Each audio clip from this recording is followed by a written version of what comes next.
Welcome to the Start Something Show. Join world-renowned experts, change agents, and everyday folks who have done the amazing. All here to help you start something incredible. Now it's time to step out, live your perfect day, and create a legacy with your host, Tina Dietz. Wow, superstarters. It's Tina Dietz. Welcome to the Start Something Show, where we are helping you build your life and business oasis, that place where you get to be you and have the things you want and live your perfect day. Yes, that's what it's all about. Well, I'm kind of fangirling right now. I had an interview who's on the show today with Steve Sims. And for those of you who don't know Steve Sims, because he's been behind the scenes and a lot of the work that he's done, he owns this incredible bespoke concierge luxury international travel service called the Bluefish, and also has this really cool website for his consulting work called Ugly Sims. But Steve is kind of like if you took a biker guy from the streets of London and smashed him together with Willy Wonka. He's just the most incredible person to talk to. And he creates this incredible experience. I'm going to say the word incredible 18 times. Incredible experiences for the people that he works with. But he's so down to earth. He's so straightforward and sharp and warm and funny. I'm totally fangirling out right now because I absolutely love what he has created. I love his brand. And to have him on the show here today was a really big deal for me. He was, just on the stage the other week with Tim Ferriss and Ariana Huffington and Joe Polish. And oh my, yay. So it's a really great interview. I know you're going to enjoy it. The backstage pass is even more fantastic. He was extremely generous with his time and expertise. Let me take a deep breath. All right. Quick moment before we get to that. I know I'm going to make you wait now. Quick moment before we get to that. We are coming up on a bunch of holidays here in December, and I wanted to talk with you just a quick second about working in the holidays. Now, I don't know what your experience is, but sometimes I feel like when you're an entrepreneur, there's this sense that you should take off time around the holidays. I have experimented with this about 6 ways from Sunday. And you know what? I find that because I love what I do so much, I don't like to take off extended amounts of time around the holidays. It makes me anxious. So I'm wondering what your experience is and if you feel the pressure to take off a week or 2 or 3 weeks of time around the holidays because you should be spending more time with your kids. You should be spending more time wrapping presents and decorating and being the ideal holiday host. Or if you'd really like to just keep doing what you're doing. Of course, we want to spend time with our families around the holidays, or time with our kids, if that's our proclivity to do so, as many of us are. And at the same time, to set aside what we love doing for a week or 2 at a time, sometimes we kind of want to get back to it. So unless we have a lot of activities planned or a really special vacation planned, it can make you feel kind of weird to just kind of sit around. We're not like that. We're not wired like that. So here's what I do real quick. I set aside certain days and times for me to work during the holiday season. And that allows me to have the kids go and have planned activities either with their grandparents or their friends, aunt and uncle, other people in the family, while I fulfill my very compulsive need to create and enjoy my business and enjoy the things that I'm creating inside of it, to create shows like this, to write, or to even work with a client who might be dealing with a deadline coming up around the holidays. That's okay. My point is, the holidays don't have to go a certain way. You don't have any shoulds anymore. You're an entrepreneur. You get to call the shots. You get to call your schedule. So think about how you want it to best work for you and then create around that. Make the holidays a gift for you as well as for the other people in your life, and you'll all be more relaxed and all happier. So there's my holiday survival tip for today. Let's go talk to Steve. I'm super tickled to welcome onto the show today Steve Sims, who is an ugly kid from the outskirts of London. He wasn't born into the world of luxury, but he certainly holds his place there now. He's the founder of the Bluefish and Ugly Sims. The Bluefish is the bespoke international travel and lifestyle concierge firm that has been seen pretty much everywhere. If you Google Steve, you Google the Bluefish, you'll find him on everywhere from the Travel Channel and CNBC to the Wall Street Journal, Forbes, London Sunday Times, the Robb Report, and let's not forget, he's been invited to speak at Harvard twice. He is well regarded for his marketing within the luxury world, but be prepared, he does things his way. So, Steve, thank you for starting something with me today. Oh, it's a pleasure. Thanks. Yeah, it's really great. So, after all the background I've seen on you and looking in the Bluefish, I mean, what an incredible company to start. And then, to have this reputation that you have for being, the impression I kind of came away with is you're a little bit biker guy, a little bit Willy Wonka, just kind of like, just magic, like in your face magic. It's really beautiful. How did you decide to start on this particular path? I didn't. I was a delusional kid from East London that came from a construction family, and the only thing that was driving me was to get away from what I was currently doing. I didn't want to be on the construction sites. I didn't want to be getting wet. I didn't want to be getting carp. I didn't want to be earning little bits of money. And I saw these guys in their 90s still on the building sites. And so my drive was to get away from there. And so I tried to get into a load of things. I talked my way into a banking job, and I even talked myself further into getting flown over to New York with a whole team as one of these like hotshot brokers. And I landed on the Saturday and I was fired on the Tuesday when they certainly realized that I actually knew nothing. So then I started working on the door in nightclubs and doing little bits of jobs and anything I could get my hands on. And I fell into this. And it was into it. Okay. Yeah, basically, if I was on the door and someone would come and try and get into the club, if I didn't think the club was happening that night, and I thought this guy in front of me had some money, I thought to myself, actually, let me break that down. If the guy was cool, if the guy was just nice, I'd say, not tonight. Tonight's not the best night, but if you run down the road, tell Jerry Steve sent you down there, he'll look after you. And so I would send people away. And when my boss used to yell at me about it, I'd say, well, look, your club sucks on a Tuesday night, so you've either got to step your game up or shut it down on a Tuesday. So we started doing these parties and we started inviting cool people. And one of the ways that we had it was I was building up a database because all this time I was a delusional kid that thought that if I knew loads of cool people with money, I could get a banking job. I had no idea the qualifications, the regulations, the homework, the licensing. I just thought if I know rich people, a bank's going to want me. I was that primitive. I ended up throwing parties, inviting people that could afford it. I had passwords on the door. That's how Bluefish came up. It was one of the passwords. And before I knew it... Dr. Seuss? Yeah, I used to... This was in the late 80s. So I used to fax people where the party would be. And then I would put on there a password. And so it'd be something like, all right, Hong Kong, Lantau Island, Victoria Bay, Harbour 3, there's a yacht there.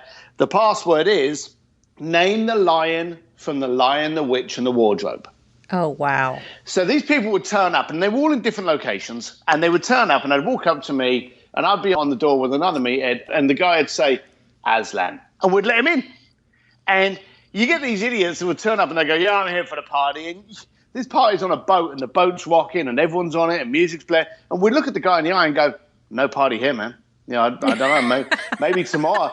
And we would send him away, and he would get really irate, but we'd be like, hey, Jerry, do you know about a party tonight? No, I don't know anything about that, Steve. No, I'm sorry, mate. Don't know what you're on about. So, and then people would come up to us and go, Aslan, and we'd say, in you go, have a good time.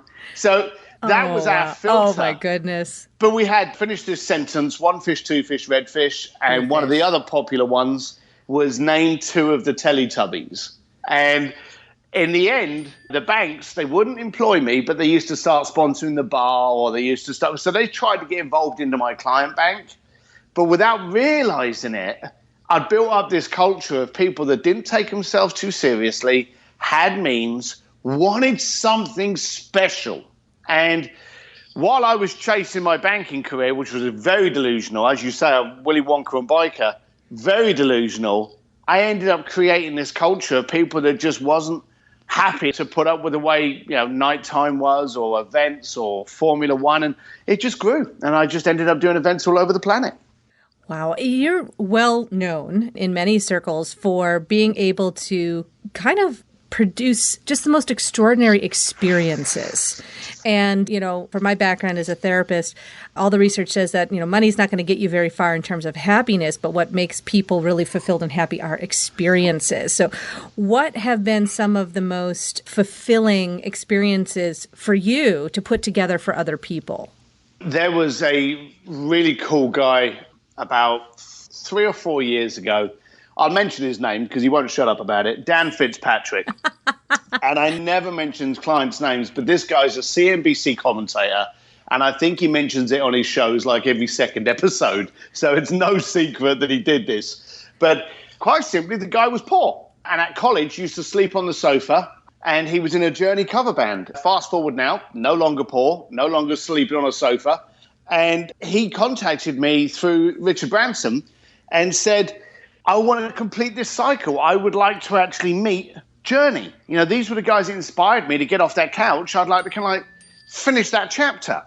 And we went, well, meeting them was one thing. Do you want to hang out backstage? Are you looking to do this? And it just escalated. And before we knew it, within the communication I was having with Journey, we actually got him live on stage in San Diego, and he's deemed as the shortest-term lead singer of Journey, and he sang 4 tunes live on stage with the entire band. Not just one, but actually 4 songs with Journey? 4 songs. He did the mini set, he had the lasers, he had the whole thing. He did a miniature concert, 4 songs, and he was incredible. It was great to see, but there was such a meaning behind it. And halfway through, we discovered that the drummer's son suffered from autism. And Dan's brother-in-law's son suffers from autism. So we were able to bring in this charity and basically use the vehicle of him fulfilling his fantasy to generate awareness and funds for Autism Speaks. So it just grew so many legs that it was just such a brilliant event to be at. And so many people were benefiting from it, apart from Dan, that it still goes down as one of my favorites. Last year was pretty cool. And this is obviously all the big stuff. We do smaller stuff, but I get involved in the juicy stuff, I'm pleased to say.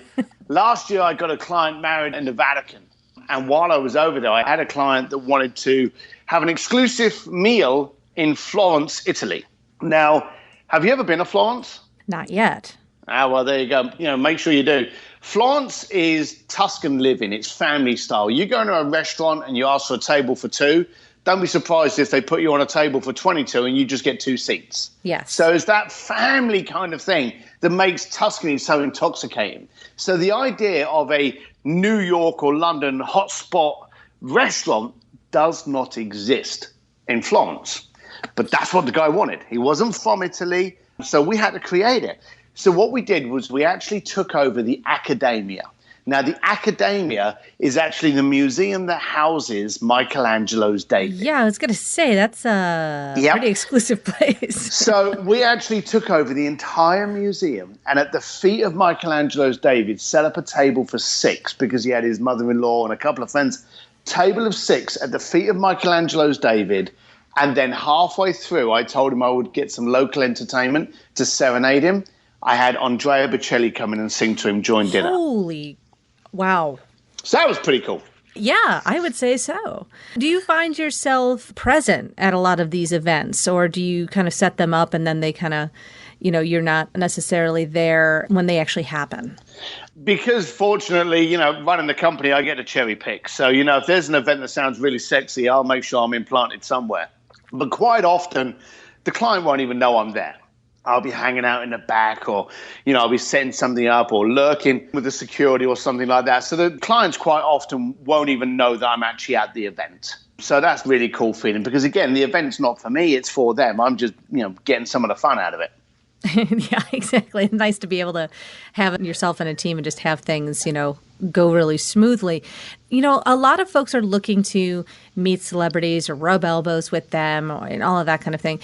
And you obviously just were being yourself pretty much and being helpful when you started doing all of this. For people who are looking to, become influential in their own right or to meet people in kind of higher and higher echelons of business or culture, as the case may be. Is there anything that you would say to people to definitely to do or not to do?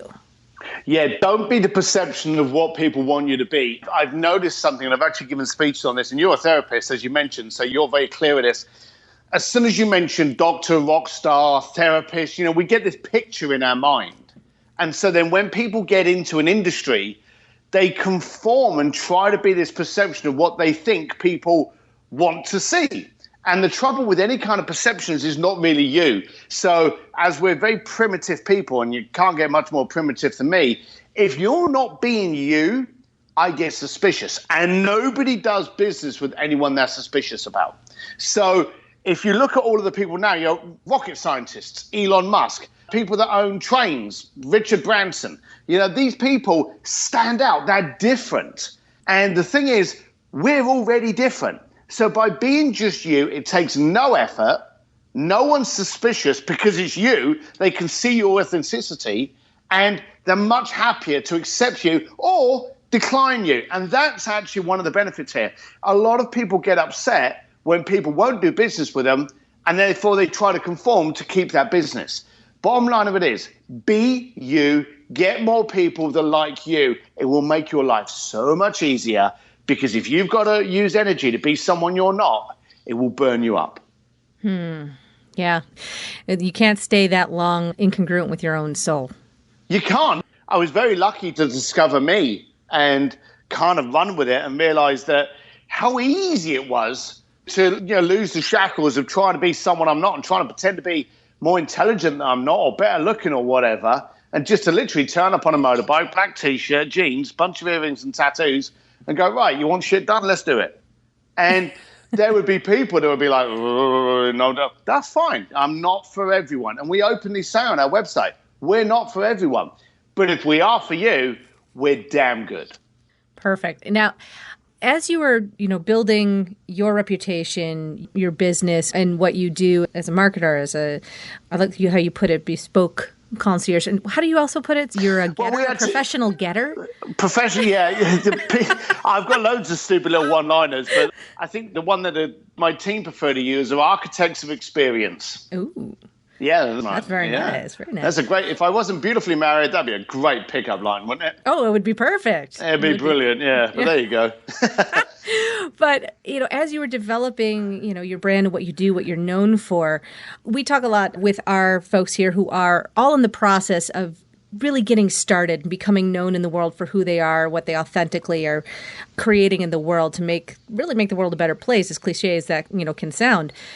So we try to demystify success for folks and make sure that failure isn't a dirty word, because we all are going to screw it up. So was there a moment for you, or do you have a story around like when you thought it was just all going to hell, or that something you wish you hadn't done if you kind of could go back in time? Well, this week, last week, the week before. I love that answer. Yeah, the bottom line of it is there's a lot of people out there, and you hit on a nerve there. They look at failure as a bad thing. You failed. And while we all know the best line in the world, you didn't fail. You just learned a way not to do something. Pretty much. And they all go, oh, yeah, that sounds good, but I screwed up and I put a lot of money into it. The bottom line of it is we all screw up. You're not an entrepreneur until you've fallen down, because it's not how you fall down. We know the color of your cloth. It's how you get back up. And my daddy wasn't the smartest tool in the shed.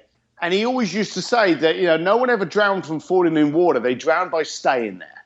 And that has just been ingrained on me forever. Yeah. So I fail, if that's the word people want to label it, on a weekly, probably daily basis. We're producing some materials now for some corporate work we're doing. And I produced some brochures, and I spent money on these brochures, and I like the touchy-feely stuff, and I liked the way the card stock felt, and I dived in and I bought it, and they got delivered yesterday, and I paid $8,500 for 500 of these incredible looking brochures, and that's shit. They turned up, they just didn't work. I had not put the energy in. I was fixated on certain elements of it, but I didn't go all the way through. And quite simply, there were a couple of key members in my team that are they call it analytical, I call it anal. I should have given them the PDFs and gone, what do you think?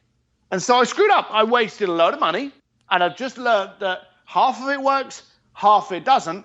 So quite simply, today we've got to reorder them by making some adjustments. So I fail. I'm glad to fail. I will fail often, regular, fierce, hard, and large, and will hopefully continue to do so. Yes, and now you have 500 potential paper airplanes. I have a lot of paper airplanes and a lot of shredding to be done, but yes. Yeah, I would say, being an idea person myself, never give a visionary the proofreading work. Or yes. There you go. It should not have been on my desk, but I got carried away with it and I pushed the button before I should have done. Very good. Oh, that's a great example. Thank you for sharing that. Oh, man. But that's just the most recent one, and that was yesterday. And that was yesterday. So, yeah, that's a good example. That's a great example. Both companies now, Ugly Sims, which focuses more on your consulting and marketing side of things. Is that right? Or yeah, I do. Bluefish's experiences. Yeah, the Bluefish is the one that keeps the lights on. It's my lifestyle concierge and experiences and travel and that kind of stuff. And Ugly Sims is really just my personal rants and marketing ideas and what I've learned and my viewpoints. You may agree with them, you may not, but I say what I think. And it just comes out as verbal. And there you go. You get it in your email box as to what I'm upset about that week or excited about. And so kind of like having you in somebody's ear. If you can put up with that, yes. Well, clearly people are willing to put up with it. That's for sure. Because you've been everywhere on this particular journey. So on a more potentially cynical point of view, you've worked with a lot of people, a lot of places in the world. Do you subscribe to the idea that money really can buy almost anything? No. I'm glad to hear that. I don't know if there was supposed to be a longer answer to that. No, but I'm actually glad. Concise is great because you can get really cynical about money in this world. There's a difference between wealthy and rich.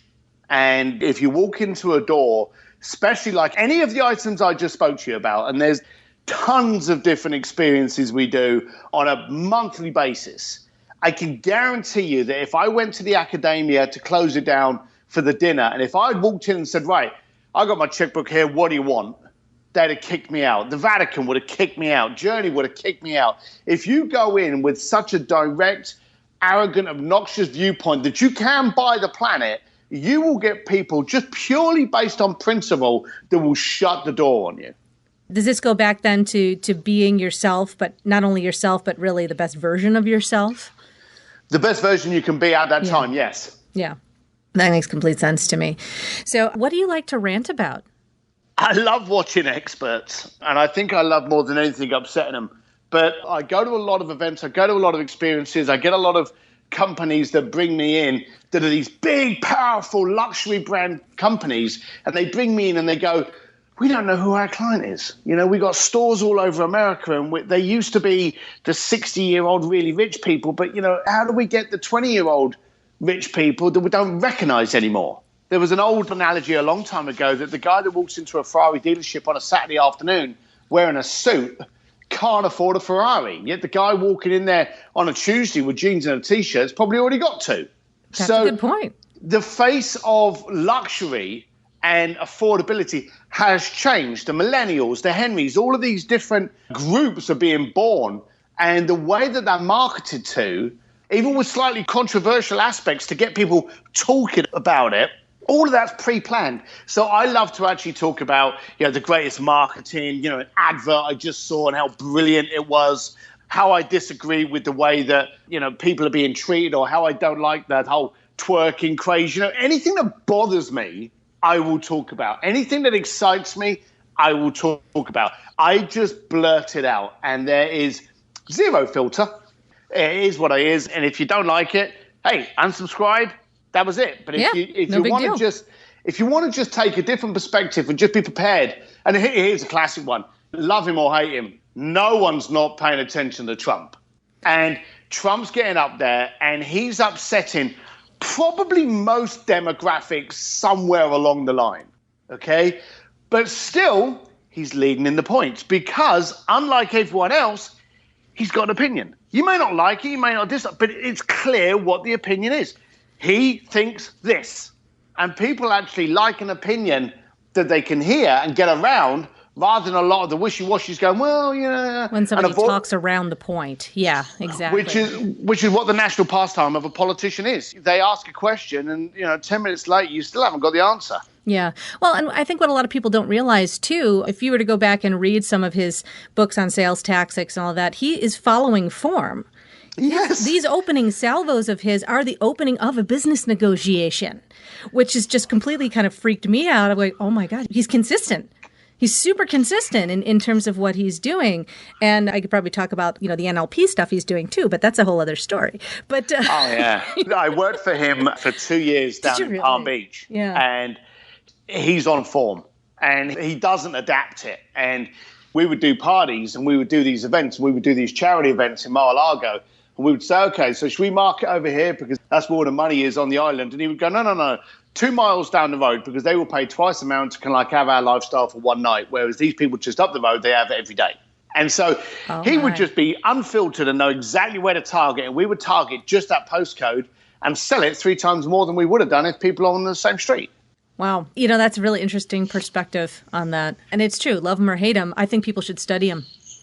Oh, God. The thing that made me laugh was when Macy's thought they were going to get on the bandwagon and they kicked all of his products out. And they were saying about how offensive it was. And then all of a sudden, Macy's was getting blacklisted because they wanted Trump stuff back in there. Oh, man. Yeah, you got to be careful sometimes. You do, and you can't have it. You can't have it both ways. We've become so, and I hate this word, politically correct, that we've become gagged. And if something's big, tall, black, red, fat, thin, that's the fact.